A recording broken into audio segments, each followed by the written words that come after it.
Hi, everyone. Thanks for joining today. My name is Bill Inman. I'm here with Brandon Moreno, who is the president of EverHive. Many of you know EverHive. It's one of the fastest growing contingent workforce management companies in the US. And I'll have Brandon introduce himself in just a second and let us know a little bit more about EverHive. I've been working with EverHive for a few years now, known Brandon for multiple years, and was just thrilled with the level of innovation at EverHive, which has helped propel the company. So we're having a dialogue today, and we, just like you at home, Brandon and I have been shocked about the speed and the scale of all of the challenges that we're seeing with COVID-19. And we have a lot of updates. Both Brandon and I have our pulse on the industry. We've been in the industry for over 2 decades each. And we've talked to a lot of people. So we wanted to share some of those insights with you and what we're doing at EverHive to help combat COVID-19. But first, let me hand off to Brandon. Brandon, it'd be great for you to introduce yourself and talk a little bit about EverHive. Thanks, Bill. Yeah, my name's Brandon Moreno, and thank you all for tuning in, watching, listening, and just hearing some of our thoughts as we too navigate through some of these most dramatic and unprecedented times. So EverHive was founded to help organizations, much like probably many of you that are watching here, to really kind of architect contingent workforce solutions and be able to adapt and change to scale up or down depending on what the business needs demand. And we're seeing that happen more and more each and every day, where companies are trying to flex within the organization. So EverHive, we're excited. We're going on our 5th year. But as Bill, as you mentioned, been in the industry for more than 2 decades, leading global HR and talent acquisition teams, personally myself. So excited to kind of share some tips that we're hearing and just candidly our own thoughts on some things and some golden nuggets that you'll be able to pull as you listen in on us a little bit more for the next couple minutes. Yeah, I know that you've had a lot of conversations with high-level HR contacts all over the U.S. lately, so excited to hear your kind of anecdotal advice on that. But before we get started, both Brandon and I are working from home, so forgive us if you hear the gardener outside. Obviously, Brandon is, I won't hear gardener where he is, but just like you, we're adapting to this, but we're also excited to see where this is going. And importantly, before we get started, we certainly hope that you and your family and friends are safe from COVID-19. Obviously, that's the number one thing, and what drives us every day is keeping people at work and helping companies keep their contingent labor. It's such an important time right now for everybody to get paid. So we have a series of slides that we're going to run through, and we're going to talk first about the gig economy market, and we're going to show you some news articles about various segments here, and Brandon will chime in. Thanks, Brandon. Chime in anytime you want. We'll talk through these topics, and let's talk about the impact of COVID-19 on labor. And this particular article from the New York Times, there was a segment from this article that said, I think there's still in the back of people's minds the memory that 4 weeks ago now, per this article, we were in the tightest labor market in the past 50 years. Now we're in the worst. And the speed of change that we've seen, which now seems to be hour to hour, like Brandon contacts me and texts me and gives me news. I'm like, wow, how did that happen? Brandon, what do you think about this speed of change that we're seeing? Things happen so fast. I think a lot of people think they're immune, right? And that things can't turn on a dime. And for so long, that one of the things that we've always advocated is you never know what's going to happen tomorrow. And this is proven time and time again is, many companies, what they're finding is, they're dusting off the continuity plans of operations that they never thought they would have to use. They're refining those. They're implementing all these strategy communications to just, how do we handle that? From companies that have just gone to work from home. You might have 5,000 employees, 50,000 employees that, within a week, you have to now have them all work from home. So the speed of change is nothing like we've been able to predict. However, more important to really understand the importance and the ability to flex.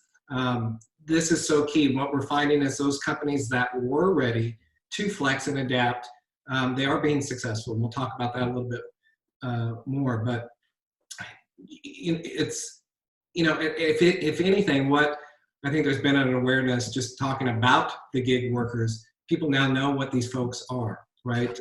They're more aware, whether it be your Uber drivers, whether it be your Instacart delivery. All these delivery people are kind of what's fueling the economy, and we're going to be talking about that here in a minute too.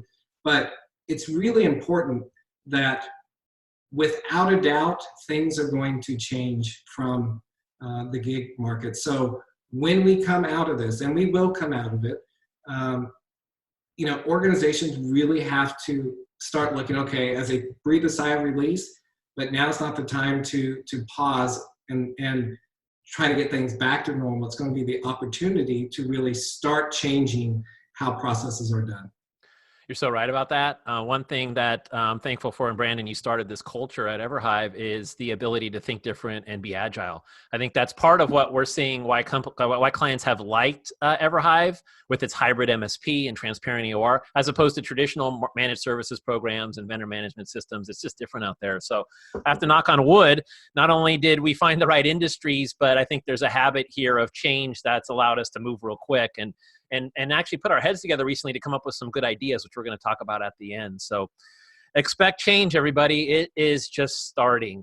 But let's embrace it, be ready for it, look at it as opportunities, not challenges. You just mentioned, now's not the time to sit back. I think we all need to put our head down and think about how we can help others. I do feel like once we get out of this current crisis, that the world's going to look at businesses that help others as fundamental.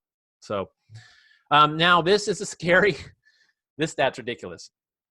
So Newsweek article said there was Federal Reserve analyst said basically that 47 million Americans risk being out of work. So this top article here, this top quote from the article basically says 47 million jobs may be lost, pushing the nationwide total to 52.8 million when the estimated 5 million who are already out of work are included. This is ridiculous right here, but it says this would push the U.S. unemployment rate to 32.1%, significantly higher than the 24.9% rate of unemployment last marked during the worst stretch of the 1930s Great Depression. That is not a good stat. That is, we look back, I don't know about you, Brandon, but I look back at pictures from the Depression and it seems like I'm, watching The Great Gatsby or something. It seems like so long ago, but we're in the midst of something that might be worse. Let's hope it doesn't happen. What are your thoughts on that? Well, if anything, I've been sharing just with friends and family and colleagues. It's, minus the stats, because the stats are tremendous, right? It's even hard to wrap our heads around. But understanding that we're part of a time that's going to be part of the history books, for generations to come, well after we're long off this planet.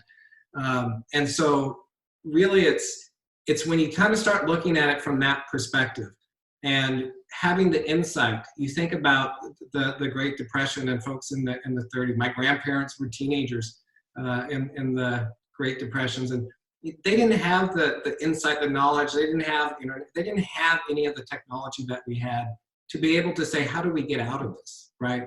Thankfully, the Fed wasn't around. Thankfully, we have tools and resources and knowledge to get beyond this. So I look at it as it's hurting tremendously. A lot of organizations, I can look out the window and I know several business owners just here in downtown San Diego that have just horror stories that, my heart goes out to them. And at the other side of all this, we really have an opportunity to start doing things differently. So it was something I've always been advocating for a long time, is how do we want our society to be? How do we want our work life to be? How do we want to treat workers? And then how do we just kind of corral them? And we're seeing that in such unprecedented ways of companies corralling around workers and in warp speed that it's hard to even think, when we look back to say, wow, we did all of these things, and I think what's so critically important is for people just not, just from a positivity, stay positive type of thing, but really focus on where can we have the biggest impact to our local communities, to our workers, And then just how do we help each other, whether it be in, helping organizations, helping communities. It's really a great opportunity that we get to kind of define of what that looks like. We're right in the middle of it. So, and to be able to do this technology, to have this interview and this conversation, and to know that in 3, 4, 5 weeks, you know, we can kind of hopefully, fingers and toes crossed, that we can take a pause and say, all right, now what is it that we want to do? Whereas I look at pictures of the Great Depression, they probably just didn't know what was happening, right? So from a fortunate standpoint, we do have history to look back upon, and the insight and knowledge now to say, what do we need to do, move forward, and to get it thriving, hopefully even better than it was before. I love what you said. You know, I've been fortunate enough through EverHive, and then also at EverHive, we're exploring blockchain and artificial intelligence too, and we're bringing that to bear here. But I'm also advising some AI companies that are directly involved with COVID-19 solutions. And I've talked to many high-level people. And just to hit on what you said, Brandon, I'm talking C-level presidents, CEOs of multi-billion-dollar corporations. And what I've been impressed with, and there's two camps here, is that the leadership of some of those people who are certainly at home with their kids, a little nervous, but they have values, they have a mission, they're on it. And I get off those calls with those leaders and say, okay, big picture, they understand, they're optimistic, but they are resolute about doing something specific. So thank you for bringing that up. Right? I mean, you're inspired by getting off the calls because they're so laser focused, and they don't know what's going to happen either. You know, we're all taking it kind of next day. They're just focused on that mission. Right. Inspired, or even in the moment being that person if I need to be, but I'm mostly inspired by the people I talk to. So thank you for taking it to the leadership route, because all of us as professionals in workforce management, HR, finance, procurement, it's up to us. So we have to, that's why Brandon and I are doing this. We have to take responsibility for it and find solutions. So a couple other stats here from this Newsweek article. Over 3 million people filed for unemployment last year, and 27 million people are in high contact intensive jobs. So no. Let me just, sure. Not last year, last week. 3 Last week, I'm sorry. Last week. Yeah, absolutely. Good point. That's just last week. So